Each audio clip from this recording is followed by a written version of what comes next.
Hey, it's Ghost with Combat Sports Supply, and today we're going to be going over the STG44. Some of you may know it better as the MP44.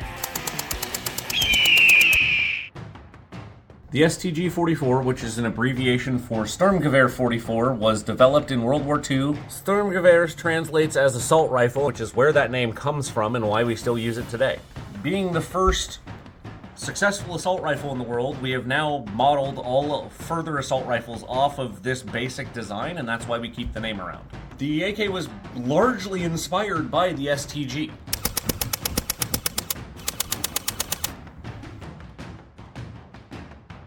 Most of you might be looking at this thinking, well, that's just a World War II gun. It was used in World War II by Germany, and then it's been used in many conflicts throughout the years, including recent ones. This is really the perfect bad guy gun.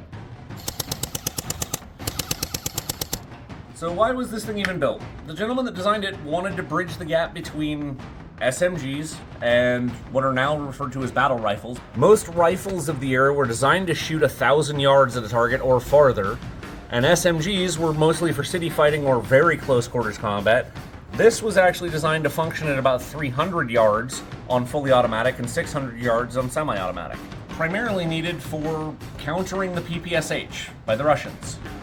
It's a heavier caliber than your 9mm MP40s, which this company also makes, and it is also longer range, so it's a good bridge. Let's go over the Airsoft one since we've gotten a little bit of history about this thing.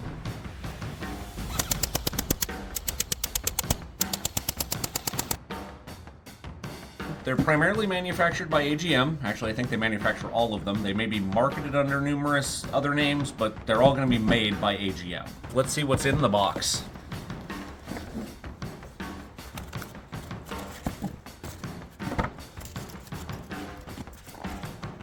It will come with a webbing sling. It's not exactly the highest quality, but it does work. Biggest problem you're going to have is these clips like to break. What the heck is this thing? You'll find some mags nowadays that still come with it. It was a fad a while back, so that you did not have to use the wind wheel on a high cap magazine. You'll see there's a hole in the side here. You just put this in the hole, and it allows you to wind the mag this way. Or, you know, if you want to actually be quick about it, you can just wind the wheel on the bottom of the mag rather than fishing for some random tool. A link to our Airsoft 101 playlist. One of my favorite things about this gun is it actually comes with a physical manual, which a lot of guns don't anymore. They usually come with a QR code. So you can go through everything you need to run this without having to look it up. We're going to go over some maintenance issues and common issues with this gun later in the video, so stick around.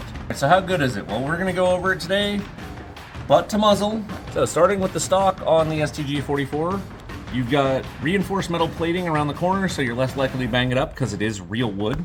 It's very nice. It has an oil reservoir spot if you want to put snacks and stuff in it. It does have a sling point. If you want to and you don't like the finish, it is possible to refinish these stocks. This is a rear battery compartment, so you're going to have to remove this pin to get to the battery compartment. It is more like a G36 with the cotter pin in it. Pretty easy to deal with. As far as fitting your battery in the gun, there's a hole down in here that the battery goes into. Now you'll see there's foam in there. You'll probably have to remove that, at least I always have. And it makes life a lot easier. This is a lot of metal. Let's see what's steel and what is not steel. So we got steel plates on the stock, an aluminum cast there, aluminum receiver, very mild steel front sight. Moving forward, you'll have your front handguard, which is very much steel, your gas tube, which is steel. The barrel is aluminum, so is your front sight, and your front sight hood is steel. How heavy is it? Well, I just weighed it. It's actually almost 9 pounds without the magazine in it, so it's probably one of the heaviest airsoft rifles you'll get out of the box short of an LMG. Moving a little bit forward, you've got your selector here. Now it's a little weird to get used to because it pushes on a linear pattern instead of rotate like most modern guns. And the stock plates are supposed to be wood, but they cast them out of single piece aluminum. Now as far as the trigger guard, this interests me. I just kind of noticed it. I never really paid attention before. It is probably one of the fattest trigger guards I have ever seen. Now I say it's the fattest trigger guard I've ever seen, but that doesn't really mean that much because it's just as comfortable to use as a modern one. It has a square grip, which is a little odd, but it's also one of the most comfortable rifles I've ever held. Continuing forward from the trigger, we have your mag release, which is a very nice large button that is pretty hard to miss. And then you have your charging handle, which, while it does rack, doesn't actually do anything. On the other side of the gun from all of that, it does have a dust cover to access your hop up. It just pulls open, unlike most guns. It does have an adjustable sight on it. The adjustable rear sight pairs nicely with the front sight because it has such a large sight picture on it. Now you've got your steel handguard and steel gas tube, and then your steel sling loop for your front sling mount. It has that very large opening, so it's a very good sight picture. And surprisingly, while it is molded in plastic, this is the correct muzzle brake, so you'd probably have to paint it because I've never seen a metal version of this.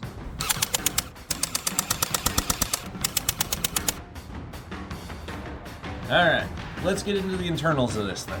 Internally, we have a full version 2 gearbox in here, so it's very customizable, but it is an older design of gun, so it's not designed for modern lipos. You're generally going to want to run a 9.6 volt NIMH or a 7.4 volt lipo. If you really want to run a lipo in this, you're going to want to run a 7.4 because an 11.1 might overvolt it and cause damage. Well, that's great and all, but how's it shooting? Well, according to the specs, it's shooting between 380 and 450 FPS with 2s. It does have the most common barrel length, 363 millimeters, so you could easily tight bore this, although it's fairly accurate out of the box to begin with. It does have a side wheel hop. I've taken a look at this. I'm not entirely sure you can fit a rotary hop in it.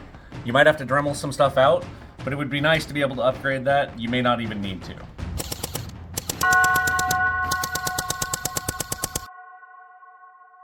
Now, a quick intro into 3 of the most common issues I've run into teching with this particular style of gun. First problem we've run into repeatedly is people trying to force the stock off, and they'll separate the seam here and pull the screws out. Now that I've got it off, this is that seam I was talking about. There's 2 screws in here. They're wood screws and they're about 3/4 of an inch long, and they mount it to this stock and people just wrench it off. Well, how do you not have that issue where the screws pull out? Well, that's pretty simple. Don't force anything. If you're forcing something on an airsoft gun, you're probably doing it wrong.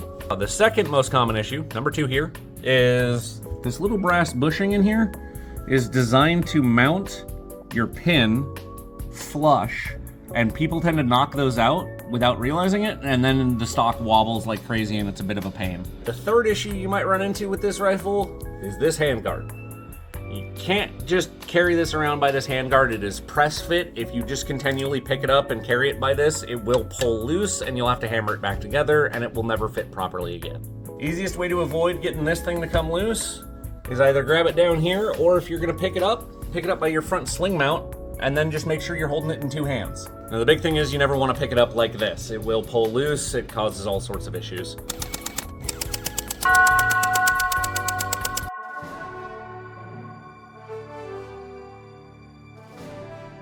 So in conclusion, it's honestly a very good rifle, and it's robust. Just have to be careful with a few things and it'll serve you well. Don't be a fool!